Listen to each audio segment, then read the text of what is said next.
grabar. A ver si con esto mismo.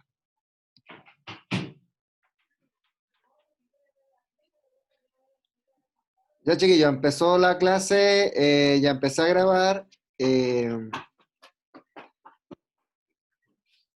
Lo que estamos viendo la onda. Las clases pasadas, ya sea con video, la clase pasada, estuvimos estudiando la onda, estuvimos estudiando el sonido, y ahora vamos a ver lo dinámica de la Tierra, ¿ya? Acá se van a responder unas preguntas como ¿por qué ocurren los sismos? Ya que nosotros vivimos en un país sísmico. Brevemente, cómo surgen los volcanes, pero específicamente nos tenemos que centrar en el estudio de las ondas sísmicas, ¿ya? De hecho, creo que hoy día hubo un sismo más o menos importante en el norte de Chile. Algo se sintió acá, anoche también. Bueno, todos los días hay sismo. El tema es que nosotros no los percibimos, a no ser que sea de una intensidad de 4 hacia arriba, porque si no, no los sentimos. Salvo los instrumentos, que son los sismógrafos, los que sí son muy sensibles y lo sienten. Lo mínimo que sea. En la dinámica de la Tierra, primero está la tectónica de placas, ¿ya? Esta es una teoría que trata de explicar la formación de los continentes, ¿ya? Se debe a Alfred Wegener en 1912, ¿ya? Que tiene que ver con la teoría del desplazamiento de los continentes, ¿ya? Para él, alguna vez, en un tiempo muy lejano, muy lejano, había un solo continente que él lo llamaba supercontinente, denominado Pangea, ¿ya? Hace 200 millones de años, ese Pangea, o supercontinente, se comenzó a fracturar, ¿ya? Y esos fragmentos habrían comenzado un lento movimiento alrededor de la superficie terrestre, ¿ya?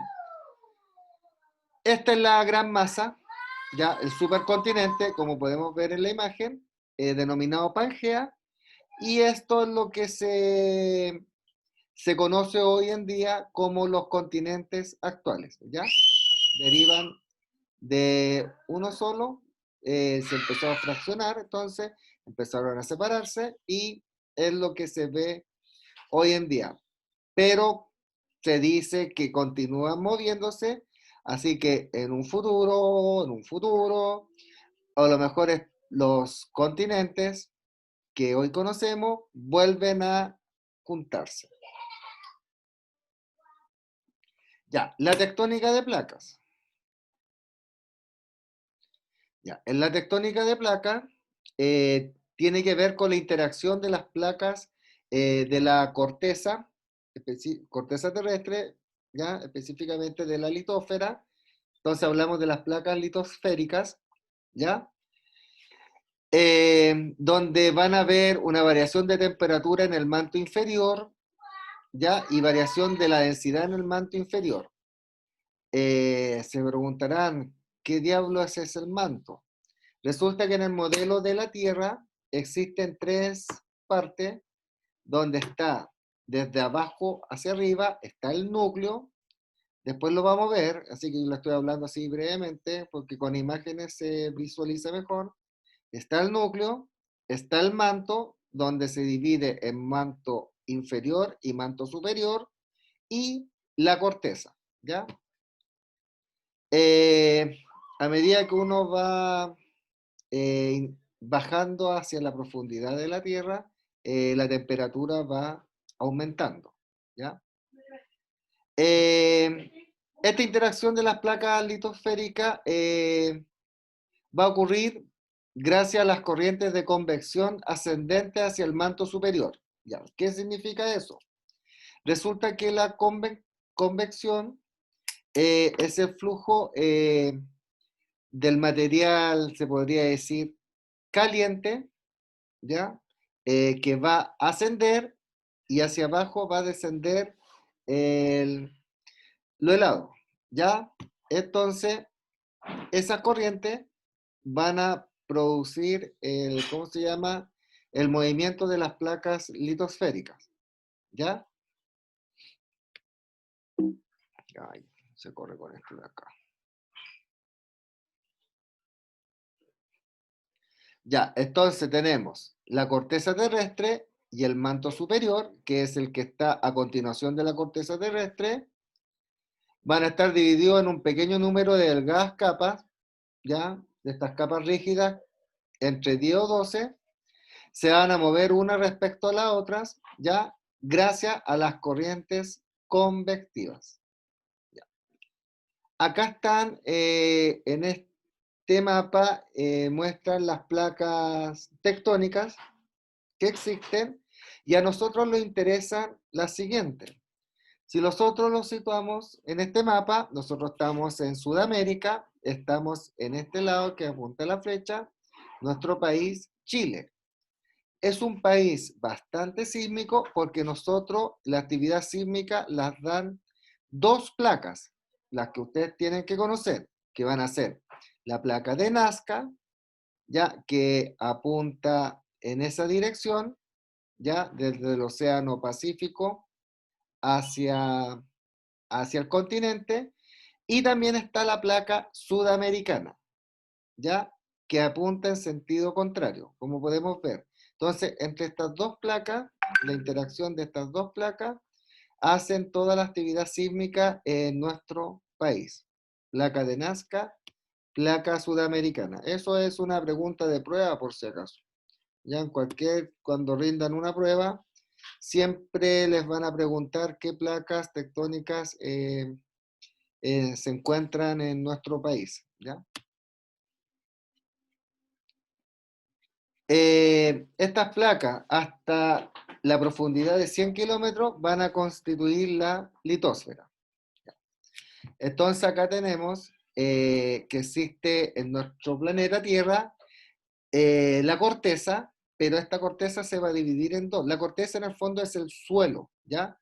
La corteza continental, que es el suelo en el cual nosotros pisamos, donde nosotros vivimos, y también está el suelo de los océanos, y eso se va a llamar corteza oceánica, ¿ya? Como pueden ver, debajo de la corteza está la litosfera, y acá hay otra capa de la Tierra, y así sucesivamente. Acá esta capa, en este caso de la litosfera, se está colocando por debajo de esta otra parte de la litosfera, que va a ser como otra placa. Después vamos a ver la interacción entre las placas, ¿ya? ¿Y cómo se llaman?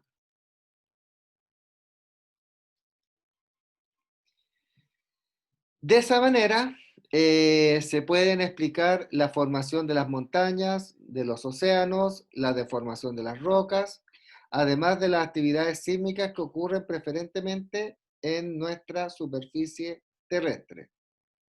Ya sobre la interacción de las placas o entre las placas, ya que eso da origen a los sismos, dentro de las premisas está la existencia de la expansión de los océanos, donde el suelo de los océanos, es decir, su corteza, eh, nueva, se va a estar generando continuamente en márgenes divergentes de placas. De ahí vamos a ver los tipos de márgenes, ¿ya? Que son tres. El área superficial de la Tierra es constante y una vez formada la corteza oceánica, va a formar parte de una placa rígida que puede o no incorporar material continental. Ya. Acá vamos a ver los límites o márgenes entre las placas. Van a ser tres, como les dije. Primero están los divergentes, que estos límites o márgenes van a ser constructivos, donde las placas se van a alejar entre sí y eso va a permitir la formación de cordilleras oceánicas. Ahí tenemos una placa, ven que está en esta flecha en un sentido y la otra flecha están en un sentido contrario, por lo cual esas placas se van a ir alejándose, y eso va a permitir la formación de cordilleras oceánicas. Esto va a suceder porque cuando se van a estar alejando, se va a producir una fractura que va a separar ambas placas al ensancharse, y eso va a permitir que el material de la Tierra que está debajo pueda ascender, ¿ya? El cual se va a fundir a medida que asciende desde el manto superior. También están los límites o los márgenes convergentes. Estos van a ser destructivos, ¿ya?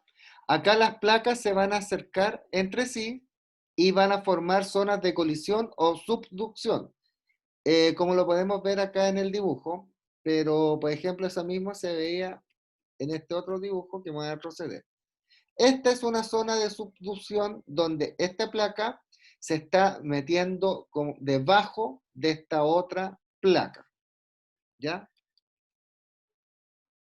Entonces, esas placas van a ser convergentes. Converger significa que llegan al mismo punto. Es decir, esta placa va a ir en ese sentido y la otra placa va a ir en el sentido para llegar a este. Entonces, por ejemplo, si una placa oceánica ya choca con una continental, como la placa de Nazca y la placa sudamericana, la primera subduce por debajo. Subduce significa que se va colocando por debajo de la otra, y esa subducción puede generar o genera los volcanes y también sismos muy importantes, ¿ya? Por ejemplo, la formación y alzamiento de la cordillera de los Andes son consecuencia de este proceso. Lógicamente que esto sucedió hace mucho, mucho, pero mucho tiempo atrás. Pero cuando se trata de dos placas continentales que convergen, ninguna se va a hundir, surgen las cadenas montañosas, como por ejemplo los Himalayas, ¿ya? Entonces las grandes cadenas montañosas van a ser cuando hay márgenes convergentes, pero son continentales, las dos placas son continentales. No es el caso de nuestro bello y hermoso país, porque como pueden ver acá en el mapa, tenemos la placa de Nazca, que es oceánica, y la placa sudamericana, que es continental. Y por producto de la subducción, se originó la cordillera de los Andes. Pero en los continentes que hay grandes cadenas de montaña es porque son dos placas continentales. No hay una oceánica con una continental. Ya, siguiendo, para terminar con con el último margen, están los transcurrentes o conservadores. Estas placas se van a mover paralelas en sentido contrario, como podemos ver en la figura. Acá no se va a ganar y tampoco se va a perder superficie, solamente se van a ir deslizando. Y esto origina las conocidas fallas, ¿ya? A lo que se llaman fallas. Por ejemplo, la falla de San Andrés, en California, que no sé si alguien vio una película de este personaje que interpreta La Roca, que hay una película que se llama Terremoto, Falla de San Andrés. Ahí pueden ver a lo que se refiere lo de lo que es una falla. Acá nosotros también tenemos fallas. Ay, no me acuerdo, pero hay una falla eh, acá que afecta a varias comunas, eh, allá como por Puente Alto, La Florida, por allá. No me acuerdo bien. También está la falla de Magallanes, Fagnano en Tierra del Fuego, etcétera. ¿Ya? Ahí está una foto real de lo que es una falla, que es como, se pueden ver como una fractura, es como una abertura de la corteza terrestre, ¿ya? Esta falla de San Andrés se ubica en California y mide 1.287 kilómetros.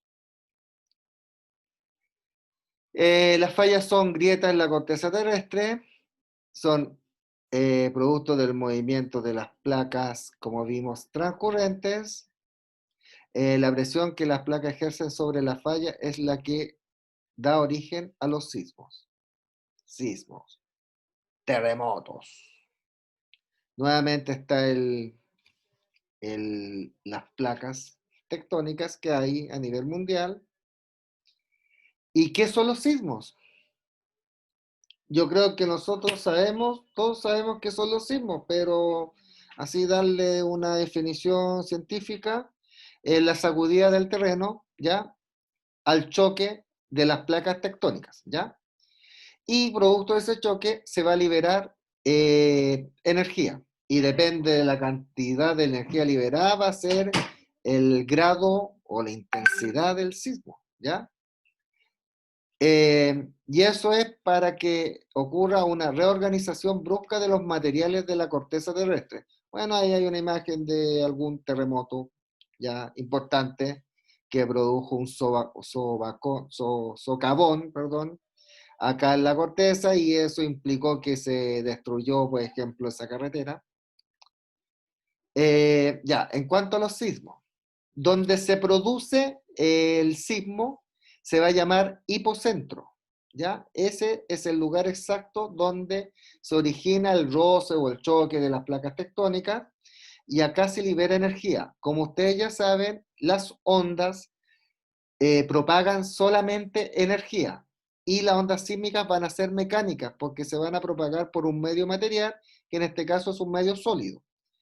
Estas imágenes o esas como circunferencias son las ondas sísmicas, las cuales se van a propagar por la corteza terrestre hasta llegar a la superficie y cuando llegan a la superficie se va a llamar epicentro. Ya, si ustedes han escuchado hablar del epicentro, del terremoto o del sismo, es la zona de la superficie terrestre donde llegan las ondas sísmicas de cuando se originaron en su foco, que es el hipocentro.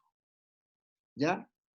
Después esas ondas sísmicas se van a propagar por la corteza terrestre y van a producir todos los daños, depende de la energía que se vaya propagando, ¿ya? Si es un sismo de alta intensidad, ya no se llama temblor o sismo, sino pasa a llamarse terremoto propiamente tal. Ya, esto es como los fenómenos muy similar. Si ustedes tiran al agua un objeto, ¿cierto? Se van a generar unas ondas de, asimismo como se ilustran en este dibujo. Las ondas sísmicas van a ser vibraciones. Acuérdense que toda onda es producto de una vibración que se van a propagar en el interior de la Tierra. ¿Ya? Como toda onda propaga solamente energía, y acá específico, no materia, por eso reciben el nombre de ondas sísmicas.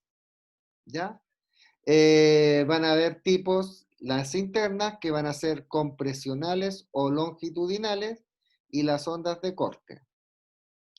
Las primeras se van a simbolizar con la letra P de primaria, ¿ya?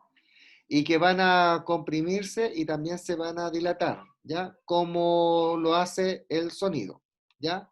Esto podemos ver que es longitudinal porque no va como le expliqué haciendo cerrito, sino que avanza y se junta, avanza y se junta.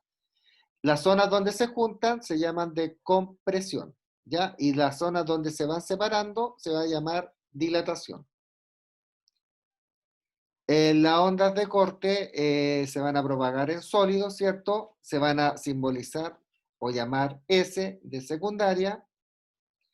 La deformación que sufre el sólido es en dirección perpendicular a la trayectoria, perpendicular a la onda P. Estas ondas no se pueden propagar en un medio líquido, sino solamente en un medio sólido, ¿ya? Menos en uno gaseoso, ¿ya? Entonces acá van así como formando cerritos, entonces ya no son longitudinales, sino son transversales. Características. La velocidad de las P es mayor que la de las S, por lo cual van a llegar antes desde el hipocentro, recordar que es el lugar donde se produjo el sismo, a los aparatos de medición, ¿ya? Que en este caso son los sismógrafos. La amplitud de esa onda S es mayor que la amplitud de la onda P, ¿ya? Ahí, por ejemplo, tenemos el hipocentro o foco, donde se produce el choque o el roce de las placas tectónicas. Después van a avanzar por la corteza, van a llegar a la superficie, donde se va a llamar epicentro, y van a estar las ondas primarias o de compresión, que van a actuar así, y la onda secundaria. Y ahí van a ir ocasionando, según la energía que propagan, los daños a las infraestructuras. Existen dos escalas sísmicas. Yo creo que ustedes la han escuchado hablar a menudo. Nosotros vivimos en un país sísmico, ¿cierto? Está la escala Richter y la escala de Mercalli, quien la propuso Charles Richter y Giuseppe Mercalli. En la escala Richter se va a expresar en números arábicos, representa la energía liberada y se basa en un registro sismográfico. Va a asociar la magnitud del terremoto con la amplitud de la onda sísmica y es una escala que decrece en forma potencial o semilogarítmica, ¿ya? Una magnitud 4 no es el doble de 2, sino que es 100 veces mayor. Eso es lo que pasa con las escalas logarítmicas, ¿ya? Por ejemplo, aquí está la magnitud, ya mide la magnitud del sismo, ya.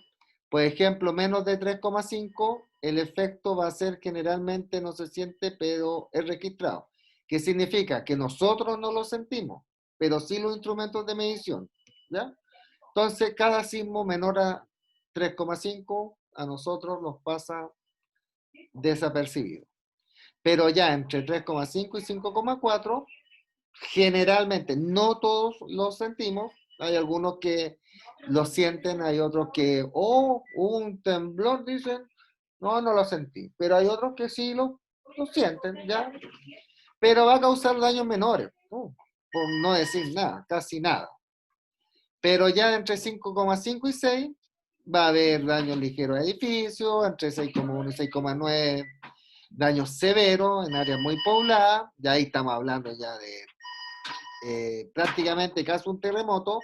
De hecho, en nuestro país, como un país sísmico y estamos acostumbrados, también las construcciones son antisísmicas, un sismo entre 6,1 y 6,9 no es terremoto. Pero en un país que no es sísmico, en esta magnitud, sí puede ocasionar daños como en un terremoto lo puede ocasionar daño a nosotros, ¿ya? Hay países que ya con un 7 queda la tendalada, pero a lo mejor acá en Chile un 7 no deja tanto la tendalada.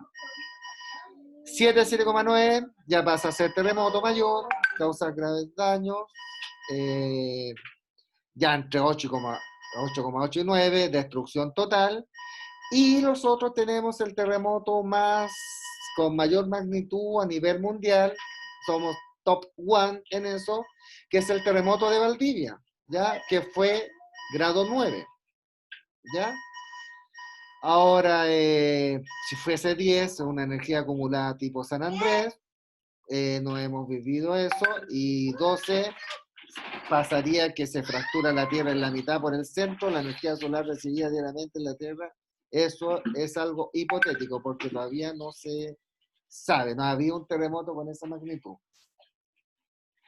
Es abierta esta escala, que no hay un máximo teórico, eso significa, salvo el dado por la energía total acumulada en cada placa, ya lo que sería una limitación de la Tierra y no de la escala. Ahora, la escala de Mercalli se va a expresar en números romanos, es proporcional, de modo que una intensidad de 4 es el doble de una de 2, no así como la de Richter. No se va a basar en los registros de un sismógrafo, sino en el efecto daño producido en la estructura y en la sensación percibida por la gente, ¿ya? Como percibimos nosotros el sismo, ¿ya? Para establecer la intensidad se recurre a revisión de registros históricos, entrevista a la gente, noticias, etc.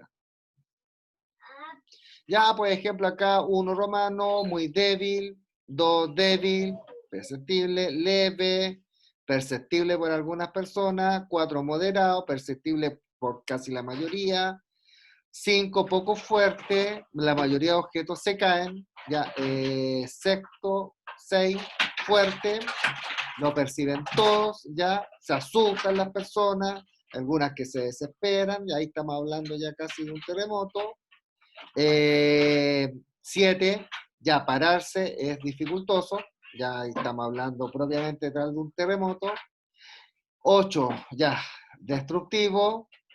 9, ruinoso, desastroso y así sucesivamente. Ya, acá hay una comparación entre ambas escalas. Ya, una de 4,5 de Richter está como entre 6 y 7 de la Mercalli, una de 6 y ahí sucesivamente. Hay algunos sismos importantes. Ya expliqué por qué nosotros somos un país sísmico, por la placa de Nazca y la sudamericana. La sismo en Chile, en la zona sísmica norte, ocurre sismo mayor cada 143 años. En nuestra zona central se estima cada 86 y en la sur cada 130. Eso sería la primera parte. Ay, me salí. Compartir pantalla. Y para terminar, propiamente tal por la onda sísmica y estructura interna de la Tierra, como yo le hablé de la estructura interna, ya estuvimos hablando de la onda SP, está el sismógrafo, ya que es un instrumento que va a ver la intensidad. Acá esto es la amplitud de la onda, acuérdense que es la distancia máxima que está desde el punto de equilibrio. Ya, entonces, ahí está la onda. La primera es la onda P, llega a la onda más profunda que es la S, ya, y en las ondas superficiales ya se van determinando el sismógrafo, el registro del sismógrafo, y mientras mayor sea la amplitud, más intenso es y más energía propaga el sismo. Ya es un tema ya más técnico que la velocidad de la P es 14 kilómetros, más rápidas cuanto más rígidas son las rocas, la onda S llega hasta 14, más rápida cuando más rígidas también son, no se transmiten por fluido, ya, pero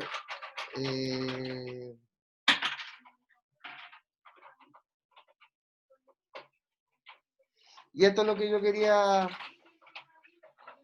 Existen 2 modelos que explican las capas de la Tierra, que está el modelo estático, que tiene que ver con la composición química, y acá está la corteza, el manto, que se separa en manto superior, que está cerca de la corteza, y manto inferior, que está más profundo, y el núcleo, en 2 núcleos también, que es el interno y el externo. El núcleo interno es rígido, ¿ya? Y el núcleo externo es material sólido fundido. Y el modelo dinámico tiene que ver con el comportamiento mecánico de las capas de la Tierra, y acá ya no se habla de manto, sino se habla de mesósfera. Acá donde está ¿cómo se llama? La litósfera, se habla de astenósfera, está debajo de la litósfera. Y el núcleo, lo mismo que en el modelo estático, ¿ya? Externo e interno.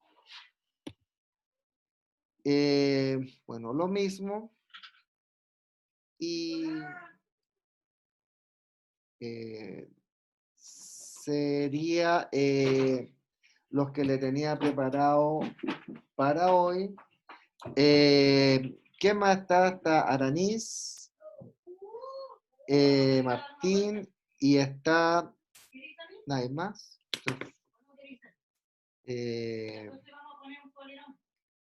Tengo a Poblete y Aranis, no hay nadie más. Nadie más, profe. Nadie más. Ya, pues, eso era lo que les tenía preparado para hoy sobre las ondas sísmicas y para terminar lo que estábamos viendo. Y no sé si tienen alguna pregunta o no, si no, lo dejamos hasta acá.